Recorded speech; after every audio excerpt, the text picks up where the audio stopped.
Hello guys, how are you? Are you fine?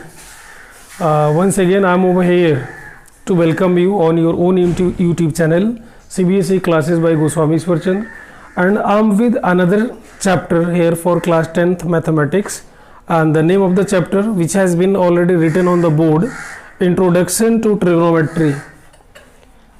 Introduction to trigonometry ये chapter number 8 है class 10th का, और इसमें हम लोग ट्रिगोनोमेट्री से आपका परिचय कराएंगे। चलिए इसको देखते हैं ध्यानपूर्वक और समझते भी हैं। अब ट्रिगोनोमेट्री क्या है पहले इसको समझिए, फिर आगे बढ़ते हैं। ट्रिगोनोमेट्री का हम लोग पहले इसका शाब्दिक अर्थ जानेंगे। ये ट्रिगोनोमेट्री, लेट अस सी, ये जो शब्द इसके जिससे मिलकर के बने हैं, you should no first tree, उसके बाद गॉन, फिर प्लस मैट्रिन, ये तीन शब्द है इसके, ट्री गॉन मैट्रिन। अब ये ट्री गॉन मैट्रिन, ट्री का मतलब you know this is 3, gon का मतलब यहाँ साइड्स, जैसे polygon, you know many are there already, polygon, hexagon, octagon, nonagon, heptagon, they all are there. तो गॉन का मतलब यहाँ साइड्स, और मैट्रिन का मतलब टू मेजर।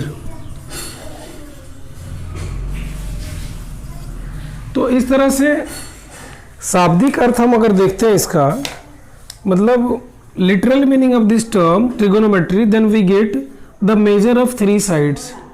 इसका मतलब ये हो गया द मेजर ऑफ 3 साइड्स, ये इसका लिटरल मीनिंग हो गया, मतलब meaning of the word, meaning of the term हो गया। तो ऐसे ट्रिगोनोमेट्री में 3 साइड्स मेजरमेंट और द मेजरमेंट ऑफ 3 साइड्स, ये किससे रिलेटेड है? ये ट्रायंगल से रिलेटेड हो सकता है। क्यों? क्योंकि ट्रायंगल में ही 3 साइड्स होते हैं। तो ट्रिगोनोमेट्री भी आपको ट्रायंगल से रिलेटेड बातों को समझाता है। ऐसे हम लोग ट्रिगोनोमेट्री में जानते क्या है, तो relationship between angle and sides. ये ट्रिगोनोमेट्री में इन ट्रिगोनोमेट्री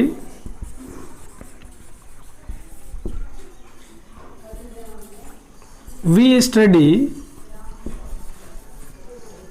द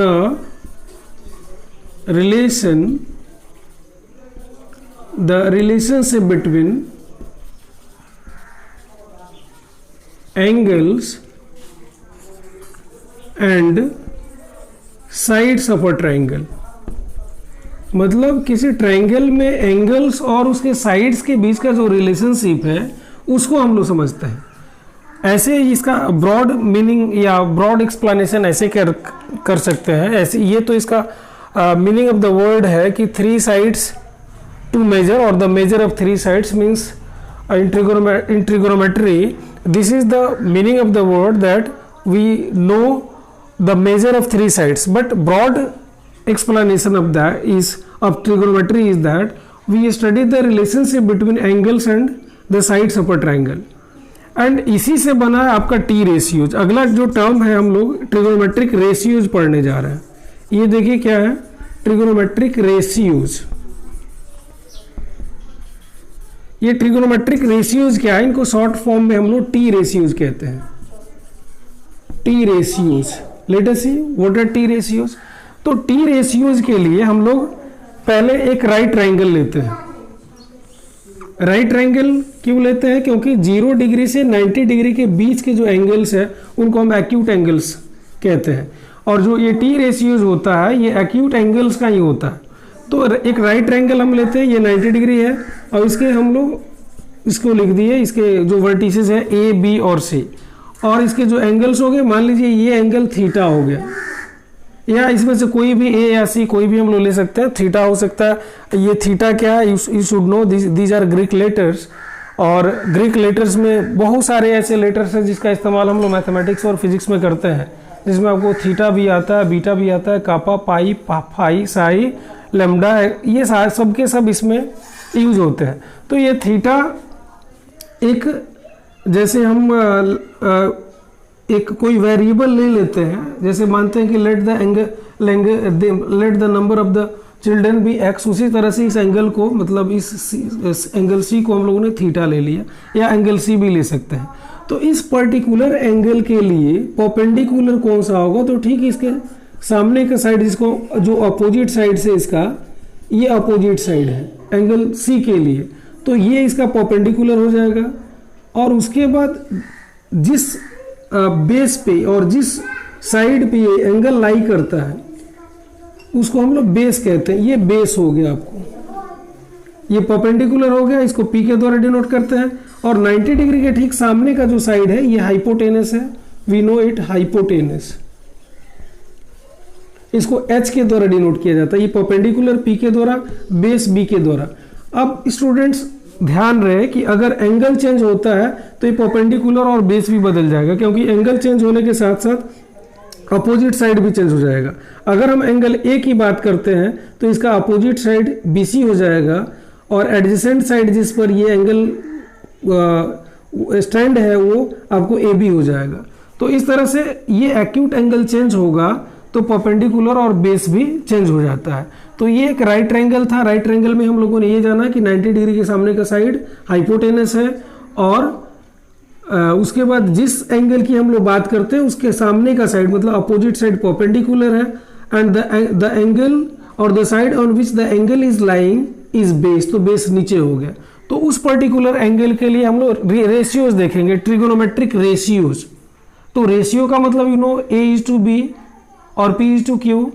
तो इसमें हम लोग इसके साइड्स का रेशियो देखेंगे। तो देखने के बाद हम ये देखते हैं कि एक रेशियो आपका ये आ जाता है AB बाई AC, एक रेशियो ये आया। दूसरा रेशियो BC बाई AC, और तीसरा रेशियो AB बाई BC। और ये तीन रेशियो फिर इनके उल्टे भी हो सकते हैं, AC by AB, AC by BC and BC by AB। ये साइड्स के रेशियोज, ये रेशियोज कौन से हैं, ये साइड्स कौन से हैं, तो इस ट्रायंगल के हैं। आप देखिए AB by AC, BC by AC, AB बाई BC। उसके बाद अब इसका उल्टा हो गया, AB बाई AC है तो AC by AB, BC by AC है तो AC बाई BC, AB बाई BC है तो BC बाई AB। मतलब तीन सीधे हैं यहाँ से यहाँ तक, ये तीन सीधे और इनके ये तीन उल्टे हो गए। बात वही, आप you can confirm it. You see AB by AC and here AC by AB, BC by AC तो AC बाई BC, इसका उल्टा हो गया। यहाँ AB बाई BC तो यहाँ BC बाई AB हो गया। मतलब तीन सीधे और तीन उल्टे। तो इन तीन सीधा जो रेशियोज है, और इसके अलावा और कोई रेशियो नहीं लिखा जा सकता। Only 6 ratios can be written among these 3 sides. There are 3 sides in that triangle, and among those 3 sides only 6 ratios can be written, and all those 6 ratios I have all written. All those 6 ratios have been written already. Now you see, ये पहला जो ratios है, हम angle C की बात करते हैं। इस एंगल सी के लिए तो फॉर एंगल सी के लिए AB बाई AC जो होगा, तो C के लिए मतलब जो थीटा है उसके लिए AB हो जाएगा परपेंडिकुलर, तो इसको हम लोग P के द्वारा लिखते हैं P। AC हो जाएगा H, AC यहाँ H हो गया, H परपेंडिकुलर AB P है। हम लोग केवल एंगल C के लिए बात कर रहे हैं, एंगल A के लिए नहीं बात कर रहे हैं, एंगल C के लिए। अब BC क्या हो जाएगा, तो this will be B by H। वैसे ही ये AB बाई BC मीन्स यहाँ P बाई B। अब ये उसका उल्टा है, तो this will be H by P and this will be here H by B and here this will be B by P। ये 6 रेशियोज हम लोगों ने परपेंडिकुलर, हाइपोटेनस और बेस के टर्म्स में लिखा है। Perpendicular by hypotenuse, base by hypotenuse, perpendicular by base, hypotenuse by perpendicular, hypotenuse by base and base by perpendicular. Now these all 6 ratios have been named. इनका नाम दिया गया, ये जो 6 रेशियोज है इनका नाम दिया गया। अब पहले का नाम जो परपेंडिकुलर और बेस का रेशियो है, इसको कहा गया पहले sinus. Actually this was sinus, लेकिन बाद में आया इसको कहा गया साइन, SINE।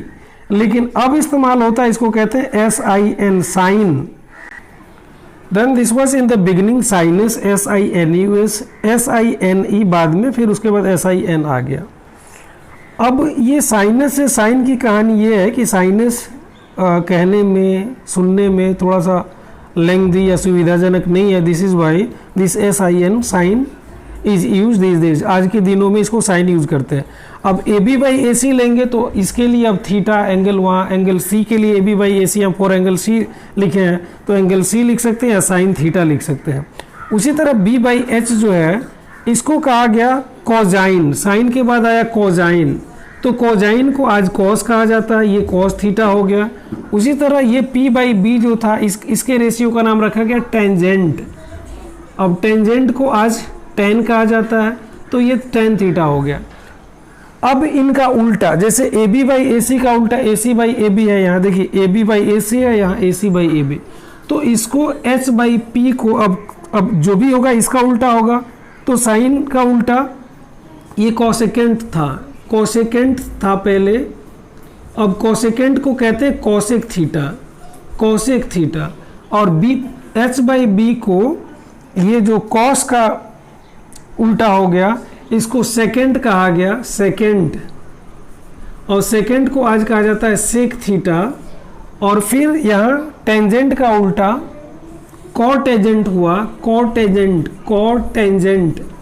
तो कॉटेजेंट का आज नाम कॉट है, कॉट थीटा। सबके पीछे वही स्टोरी है कि ये नाम कोसेकेंट, सेकेंड, कॉटेंजेंट अगर लिखा जाएगा आज के दौर में तो ये समझना स्टूडेंट्स के लिए और इवन टीचर्स जो भी है तो उनके लिए थोड़ा सा ऑड लगेगा, इसलिए आज शॉर्ट कॉट ये cot theta, sec theta, cosec theta, tan theta, cos theta और साइन थीटा है। तो इस तरह से ये 6 रेशियोज आए जिसमें sine theta, cos theta, tan, या थीटा के जगह पर आप सी दिया हुआ है तो sine C, cos C, tan C ऐसे भी लिख सकते हैं। तो they all are already given and their ratios have been given already. अब इनको समझने के लिए हम लोग थोड़ा सा ऊपर डिटेल में आते हैं। देखिए, now students we have come to the conclusion. अब इस कंक्लूजन पे हम लोग आ गए, क्या है तो ये आए sine theta is equal to P/H, cos theta is equal to B/H, tan theta is equal to P/B means perpendicular by base, ये आए। और बाकी इनका उल्टा है तो वो आप आराम से समझ सकते हैं। जैसे अब साइन का उल्टा समझ लीजिए cosec theta is equal to H/P, और उसके बाद sec theta is equal to H/B, और उसके बाद cot theta is equal to B/P। ये सब कवर कर रहे हैं ना, ये B/P, ये 3 सीधे और 3 उनके रेसिप्रोकल है। मतलब साइन का रेसिप्रोकल हो गया कॉसेक, कॉस का रेसिप्रोकल हो गया सेक, और टेन का रेसिप्रोकल हो गया कॉट। इसको याद करने में कभी कभी थोड़ी सी परेशानी होती है, तो हम आपको थोड़ा सा एक हिंट्स देते हैं, उससे आप आसानी से समझ सकते हैं। 3 को जानना जरूरी है, किसको, sine theta this is P/H, cos theta this is B/H, tan theta is equal to this is P/B। अब बाकी कॉसेक, अगर ये 3 याद है तो कॉसेक से कॉट को आसानी से निकाला जा सकता है। कैसे, तो साइन का उल्टा ये कॉसेक है तो H/P लिखा जा सकता है, कॉस का उल्टा सेक है तो H/B मतलब इसका उल्टा लिखा जा सकता है, टेन थीटा का उल्टा ये B/P मतलब कॉट थीटा हो गया। इन 3 का जानना जरूरी है।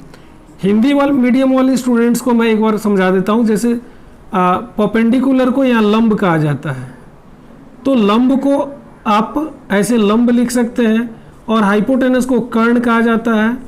उस तरह से यहाँ बेस को आधार कहा जाता है,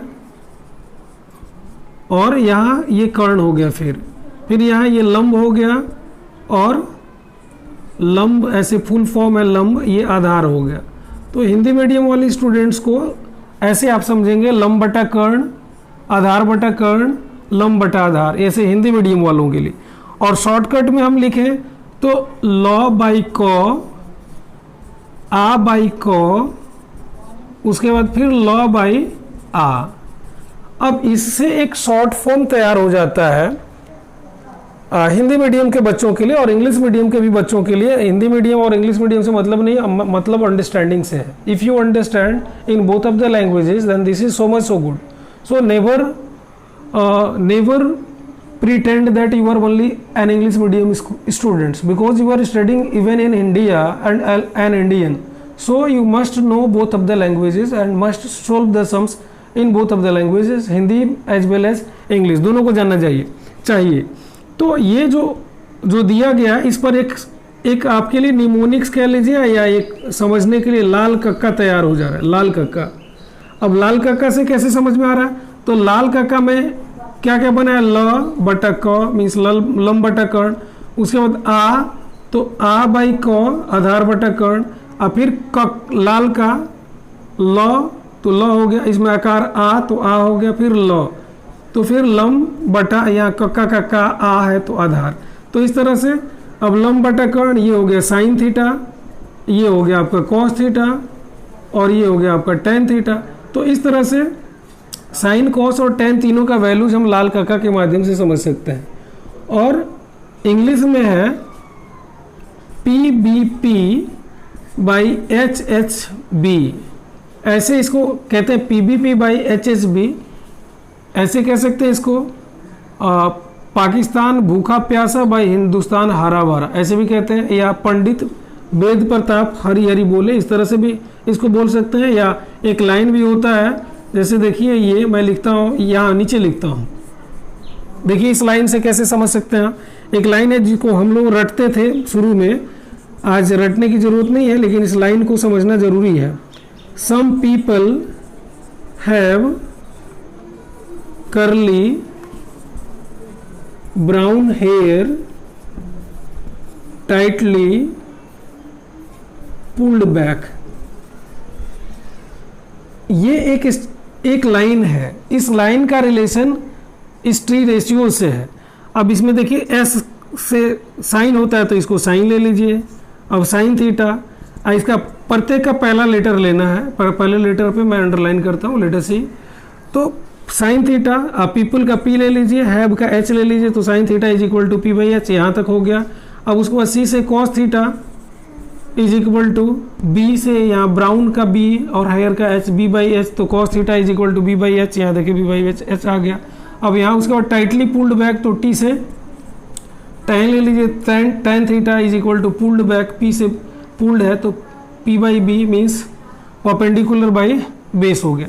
तो इस तरह से ये तीन जो टी रेशियोज है, इसको याद करने के लिए आपको चूंकि इनिशियल स्टेज में कन्फ्यूजन रहता है कि किसका पी बाई बी होगा, किसका पी बाई एच होगा, किसका बी बाई एच होगा, तो इस कन्फ्यूजन को दूर करने के लिए इस सारे ट्रिक बताए गए, लाल कक्का का, चाहे पी बी पी का, चाहे एच एस बी का। आप पी बी पी को ऐसे भी आप याद कर सकते हैं, पाकिस्तान भूखा प्यासा बटा हिंदुस्तान हरा भरा, या पंडित वेद प्रकाश चाहे वेद प्रताप हरी हरी बोले, या ये लाइन जो है some people have curly brown hair tightly pulled back, ये आपको याद रहेगा। तो कभी भी ये टी रेशियो आप नहीं भूलेंगे। और बाकी की बात मैंने कहा कि कॉसेक से कॉट तो इनके चूंकि उल्टे हैं, रेसिप्रोकल है, तो जो ये है इसका ठीक अपोजिट वहाँ हो जाएगा। अब क्वेश्चन किस तरह का आता है इन क्वेश्चंस को, ताकि आप एक्सरसाइज जो है exercise 8.1 you can do by yourself. For that 8.1 in Hindi medium even and English medium दोनों में सेम है। तो this is why you can do, Hindi medium students also, English medium students also can do by going through it. तो हम लोग exercise में questions किस तरह का आएगा, तो ये लिखा हुआ रहेगा, जैसे मान लीजिए दिया हुआ है कि गिवन, एक क्वेश्चन को मैं बना के दिखाता हूं, given that tan a is equal to 4/3, मान लीजिए ऐसे दिया हुआ tan a is equal to 4/3, तो find other T ratios, find other T ratios for angle A. मतलब दिया हुआ है कि एंगल ए के लिए बाकी टी रेशियोज निकालिए। tan a is equal to 4/3 दिया गया है, तो एंगल ए के लिए बाकी टी रेशियोज निकालिए। तो आप एक ट्रायंगल बना लीजिए अपने समझ के लिए, नहीं भी बनाएंगे तो बन जाएगा। मान लीजिए ये एंगल ए है, ये ए हो गया, ये बी हो गया, ये सी है, ये राइट ट्रायंगल है। अब एंगल ए के लिए दिया हुआ है क्या 4/3, तो हम सॉल्यूशन में क्या लिखेंगे, सॉल्यूशन में लिखेंगे कि tan ए या tan theta is equal to क्या होता है p बाई बी, तो इज इक्वल टू 4/3 यहाँ दिया हुआ। tan a is tan theta is equal to p by B है तो p बाई बी लिखेंगे, ये याद होना चाहिए, याद होगा तभी आप ऐसे लिखेंगे। इसलिए साइन कॉस tan, ये तीन वैल्यूज तो आपको अक्षर से याद होना चाहिए। If you have learn already then there will not be any problem in this particular exercise even in the coming exercises, क्योंकि ये बेसिक है ट्रिगोनोमेट्री का। आगे आप ट्रिगोनोमेट्रिक आइडेंटिटीज जो भी पढ़ते हैं तो इन्हीं के आधार पे होगा, टी रेशियोज के ही आधार पे होगा। अगर आप इसको नहीं समझते हैं तो आगे नहीं समझ में आएगा। तो कैसे बनाते हैं, तो p बाई बी है तो मान लेंगे कि इसमें लेट द परपेंडिकुलर जो यहाँ दिया हुआ है ये p b 4k, यहाँ 4 रेशियो में है इसलिए 4k ले लिया गया। आप 4x भी मान सकते हैं।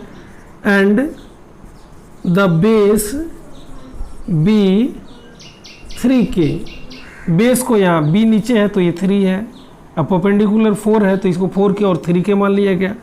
अब इसमें जब यू नो कि जब परपेंडिकुलर और बेस दिया गया है तो हाइपोटेनस नहीं है, तो therefore h is equal using Pythagoras theorem h is equal to root under p square plus b square. You know मतलब परपेंडिकुलर का स्क्वायर और बेस का स्क्वायर करेंगे तो ये आपका h आ जाएगा। तो p कितना है, p is equal to 4k, तो 4k square plus 3k square, then how much this will be 4 4 16k square plus 9k square, तो ये हो जाएगा आपका रूट अंडर 25k स्क्वायर। अब 25k स्क्वायर का रूट निकालेंगे तो 5k, मतलब आपका ये हाइपोटेनस 5k आ गया। तो बाकी टी रेशियोज निकालना है तो साइन tan a दिया हुआ है तो आप साइन a निकाल लीजिए। तो sine a is equal to p by H, तो इसमें हम लोग यहाँ प्लॉट भी कर सकते हैं। जैसे आपका ये परपेंडिकुलर a के लिए परपेंडिकुलर ये हो गया अपोजिट साइड, तो ये 4k आपने ले लिया, ये 3k आया और ये 5k आया। तो अब आप साइन a तो p बाई एच, तो p साइन a के लिए p परपेंडिकुलर a BC और h ये AC आ गया, तो BC ये 4k है अब बाई 5k, तो k के कट जाएगा, ये 4/5 का रेशियो आ जाएगा। उसी तरह cos a, तो cos a is equal to b by H, तो b इसका हो जाएगा AB और h हो गया AC, then how much this will be 3k by 5k, तो दिस विल बी 3/5। तो cos a is equal to this much. After that tan a, तो tan a is equal to p by b, तो p उसमें फिर वही a के लिए ही देखना है तो a के लिए वही परपेंडिकुलर BC। अच्छा tan a का तो वैल्यू दिया हुआ है तो no need to write it. After that cosec a, तो cosec एक सीधे यहाँ देखेंगे साइन का उल्टा होता है तो h by P here AC by BC लिखाया। अब इसका उल्टा यहीं से देख करके लिख देंगे 5k by 4k is equal to 5/4। उसी तरह अब cosec के बाद sec a is opposite to home this cos a, तो h बाई b तो दिस AC बाई AB, तो AC बाई AB यहाँ 5k by 3k, then this will be 5/3। और फाइनली दैट cot a, तो cot a you know कि tan a का उल्टा होगा, तो tan a यहाँ है, cot a सीधे इसका उल्टा कर देंगे 3/4 भी लिख सकते हैं। और ऐसे देखेंगे तो हम b बाई p लिखेंगे, तो b इसका हो गया AB अब p हो गया BC, तो AB is how much 3k by 4k, तो इस तरह से 3/4। यहाँ tan a कितना था 4/3 आया और यहाँ cot a 3/4 आया। तो इस तरह से all t ratios we can obtain by using all t ratios for a particular acute angle in a triangle we can obtain if we have got to know these all t ratios, means sin, cos, tan, cosec, sec, cot of a particular angle. So students, exercise 8a 8.1 you can do by yourself. If you feel any sort of problem while doing, never hesitate to comment. Your comment are always most welcome and I'll make you understand your particular question if you are putting the same in your comment. But one request is also there, please subscribe the channel, because without subscription you can't get direct notification to your mobile or personal computer. Thanks a lot.